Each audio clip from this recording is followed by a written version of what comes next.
안녕하세요. 부자비지의 이경입니다. 사업을 하다 보면 여러 가지 예기치 않은 위기들을 맞게 됩니다. 최근에 터지고 있는 우한폐렴 같은 사태가 대표적이라고 할 수가 있겠습니다. 우리 계약서를 작성하게 되면 천재지변에 대한 이런 내용들을 쓰게 되는데요. 지진이나 폭풍 같은 이런 불가항력적인 일들 이 천재지변이라고 하는데 우한폐렴도 어떤 면에서는 사업자들이 할 수 없는 그런 불가항력적인 면이 있는 것 같습니다. 얼마 전 제가 메르스 사태 때 음식점을 하다가 문을 닫은 분을 만났습니다.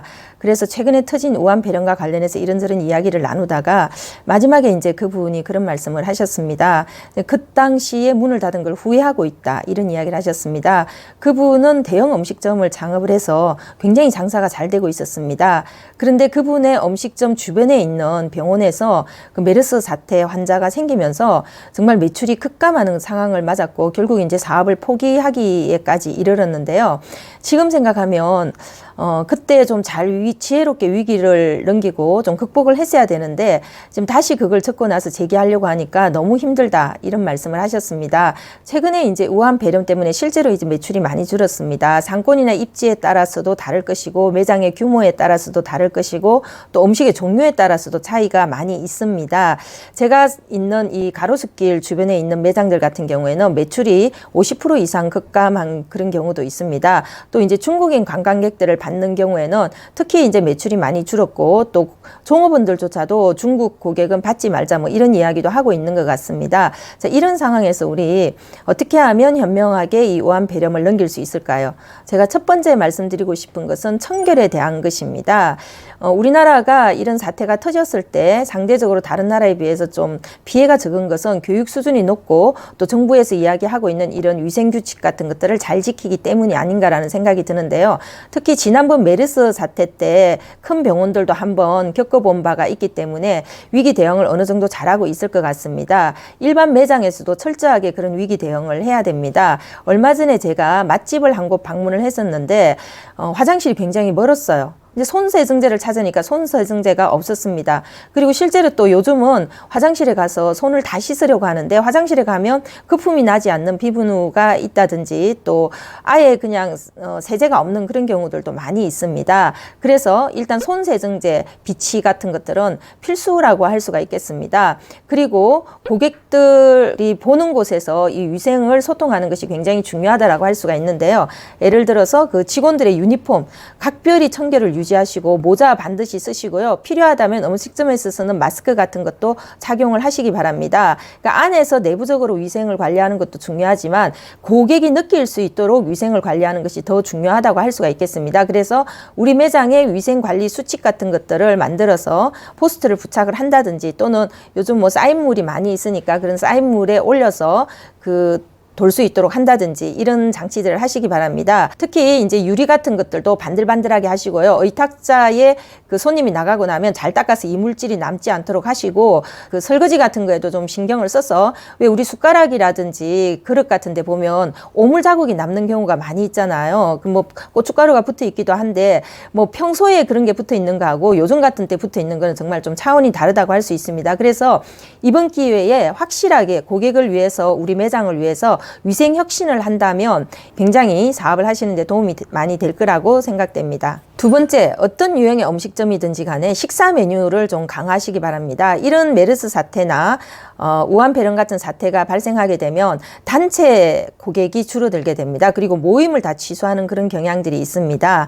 하지만 우한폐렴이 왔다고 해가지고 식사를 안 할 수는 없습니다. 점심을 안 먹을 수는 없습니다. 그리고 갑자기 우리가 또 집에서 밥을 막 많이 해 먹기도 힘들어요. 그래서 식사 메뉴를 강화하신다면 그나마 매출을 올리는데 상당히 도움이 될 거라고 생각을 하고요. 특히 우한폐렴 사태가 아니라고 하더라도 경쟁력 있는 식사 메뉴는 음식점들이 안정적인 매출을 올리는데 정말 큰 위력을 발휘합니다. 그래서 제가 장학 강의를 할 때도 항상 밥집의 맛집아, 맛집의 밥집아 이런 이야기들을 많이 하고 있는데요. 맛집 같은 밥집의 식사 메뉴를 개발하신다면 우한폐렴이 지나가고 나서도 음식점의 경쟁력을 높이는 데 도움이 많이 될 겁니다. 이번 기회에 배달을 좀 강화하시기 바랍니다.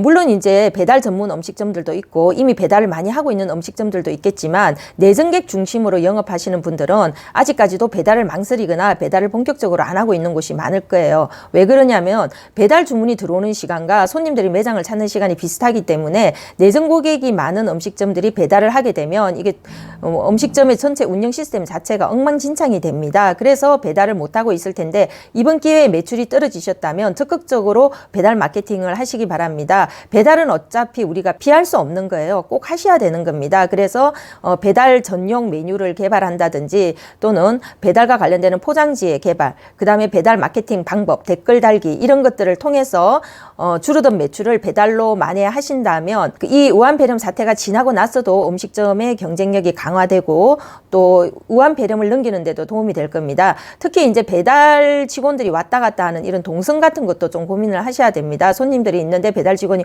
왔다 갔다 하는 게 좀 문제가 있을 수가 있으니 이런 동선 설계 같은 것도 잘해서 좀 매장의 구조를 좀 바꾼다든지 이런 조치를 취하시기 바랍니다. 아울러서 테이크아웃도 강화하시기를 부탁드립니다. 우리 이미 테이크아웃 매장 포장 메뉴 있어요. 그럼 무슨 말이에요? 라고 하시는 분들도 많이 있을 것 같아요. 이미 있다. 이렇게 말씀하시지 마시고요. 테이크아웃 하고 있는 것을 적극적으로 강조를 하시기 바랍니다. 앞에 배너를 건다든지 포스트를 건다든지 또 매장 내에 있는 TV나 이런 데에서 테이크아웃 메뉴가 있다라는 걸 적극적으로 알리고 또 밴드 마케팅이라든지 SNS 마케팅을 하고 있다면 그런 것을 통해서도 적극적으로 테이크아웃에 대한 그런 마케팅을 하시고 또 고객이 테이크아웃 하고 나서 어떤 리뷰 같은 것들을 올려주면 거기에 대해서도 어떤 혜택을 준다든지 해서 테이크아웃 포장 판매를 강화한다면 도움이 되실 겁니다. 실제로 저 같은 경우에는 맞벌이 부부인데요. 집에서 뭐 우한폐렴이 생겼다고 해서 집에서 음식을 더해 먹게 되지는 않더라고요. 하지만 테이크아웃은 굉장히 많이 하고 있는 경향이 있습니다. 특히 최근에는 점심 식사, 회사에서의 점심 식사도 테이크아웃으로 해결하는 경우가 많이 있기 때문에 테이크아웃 적극적으로 좀 마케팅하고 활용하시고 관련 메뉴도 개발하시기 바랍니다. 마케팅입니다. 이런 사태가 터지면 내일 지구가 멸망할 것처럼 생각해서 딱 움츠리고 아무것도 안 하는 분이 있어요. 이게 돈만 싸들고 앉아가지고 난 아무것도 안 해. 이거 위기가 지나갈 때까지는 그냥 무조건 수그리고 기다릴 거야. 이렇게 하시는 분이 있고 어떤 분들은 내일 지구가 멸망하더라도 오늘 한 그루에 사과나무를 심겠다는 자세로 사업을 하시는 분이 있습니다. 후자인 경우에는 꾸준히 마케팅을 합니다. 우리 마케팅이라고 하는 것은 장사가 잘 될 때 투자할 여력이 있는 곳이 더 마케팅을 잘하기도 하지만 실제로 마케팅은 정말로 장사가 안 될 때 해야 되는 게 마케팅이라고 하겠습니다. 뭐 여기서 마케팅이라고 해서 돈을 많이 퍼부어가지고 마케팅을 하라 이런 이야기가 아닙니다. 할인 마케팅 같은 거 제가 많이 권하는 방법은 아니지만 이럴 때 할인 마케팅 적합하다고 할 수 있겠습니다. 다만 싸구려 같은 할인 마케팅이 아니라 정말 가성비에 있어서 정말 나는 우한폐렴 때문에 걱정이 돼서 안 가고 싶은데 저 마케팅 때문에 한번 가보고 싶네 이런 생각이 들도록 마케팅을 하시기 바랍니다. 그리고 SNS 마케팅 같은 거 하지 않으셨다면 지금 적극적으로 SNS 마케팅 하시기 바랍니다. 제가 알고 있는 그 반찬 전문점 가게 같은 경우에는 네이버 밴드 마케팅을 이용해서 2천만 원 하는 매출을 4천만 원대, 5천만 원대까지 끌어올린 사례 다음에 기회가 되면 한번 말씀드리도록 하겠습니다. 이렇게 여러분들의 커뮤니티를 만들고 뭐 카톡이라든지 여러 가지 수단을 통해서 적극적으로 마케팅을 하고 매장 내에서도 다양한 마케팅 다시 한번 더 올 수 있는 이런 마케팅을 적극적으로 하신다면 반드시 우한폐렴이 지나고 나서 내가 이 위기의 순간을 지나면서 정말 잘했구나, 정말 내 체질이 강해졌구나 이런 것들을 생각하실 수 있을 것 같습니다. 인건비 전략입니다. 이렇게 매출이 떨어지게 되면 바로 생각하고 있는 게 사람을 자르는 거입니다.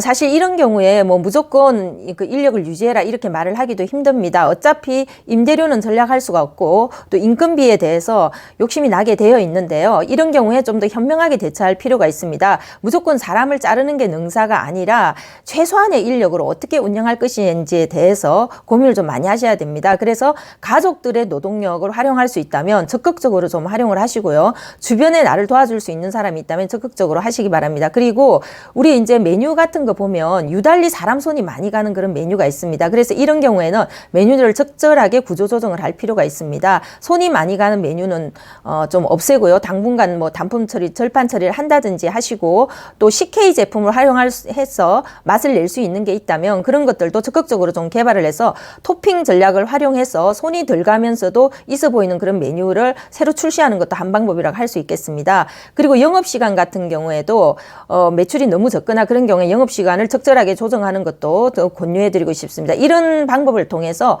인건비를 그냥 무조건 사람을 자르는 게 아니라 정말 과학적이고 또 현명하고 지혜롭게 인건비를 절약하는 그런 방법들을 고안하시기 바랍니다. 저희 친정어머니가 항상 하시는 말씀이 있습니다. 나 혼자 당하는 게 난리지 전부 다 당하는 거는 난리가 아니다 라는 말씀을 하셔서 저도 사업을 하다가 힘들 때가 있으면 그런 친정어머니의 말씀이 참 위로가 많이 되더라고요. 여러분도 혼자만 힘든 게 아니라 많이 다 같이 당하고 있는 일이고 다들 힘듭니다. 이럴 때야말로 정말 위대한 사람은 그런 것 같아요. 훌륭한 사람은 그런 것 같습니다. 좋을 때 웃을 수 있는 사람이 아니라 좋지 않을 때 정말 묵묵하게 해야 될 일을 할 수 있는가, 내일 지구의 멸망이 오더라도 한 그루 사과나무를 심을 수 있는가, 바로 이런 분이 최후의 승자가 되지 않을까라는 생각이 듭니다. 여러분 힘드시지만 정말 힘내시고요. 여러분들 주변에 자영업자 하시는 분들, 음식점 하시는 분들 있으면 이 영상 공유해 주셔서 그분들이 조금이라도 어려움을, 위기를 헤쳐나갈 수 있도록 도와주신다면 좋을 것 같습니다. 구독과 좋아요 버튼 눌러주시면 앞으로도 더 좋은 내용으로 찾아뵙도록 하겠습니다. 오늘은 여기까지 하겠습니다. 감사합니다.